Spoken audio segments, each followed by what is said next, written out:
কত মা? 38। 38। এখন তোমার যে সমস্যা হচ্ছে সেগুলো বলো মা। আমার 2020 থেকেই মানে পিরিয়ডটা ইরেগুলার, মানে 2-3 মাস পর পর হয়। 2-3 মাস পর হওয়ার পরে শুরু হলো 1 বছর পর পর হওয়া।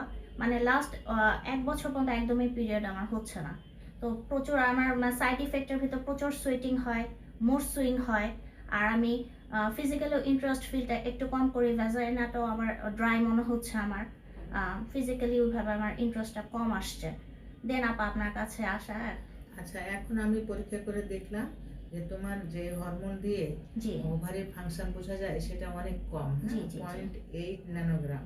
জি তো এখন আমরা কিছু ওষুধ দিব আর তোমাকে কিছু সুস্থ জীবনযাপনের জন্য নির্দেশনা দিয়ে দেবো, জি। সেগুলো মেনে চলো, আল্লাহ রহমত করবে। জি তোমার বয়স 38 বছরের আগে যদি ওভারির কাজ কমে যায় জি তো আমরা সেটাকে পয় বলি, মানে জি, জি। প্রিম্যাচুর ওভারিয়ান ইনসাফিসিয়েন্সি, জি, মানে জি, তোমার জি। ওভারি ঠিক মতো কাজ করছে না। জি এখন তোমাকে এই সুষম খাদ্য খেতে হবে, সুস্থ জীবনযাপন করতে জি হবে, জি তুমি ঠিক হয়ে যাবে জি ইনশাআল্লাহ। জি। আচ্ছা ঠিক আছে আপা।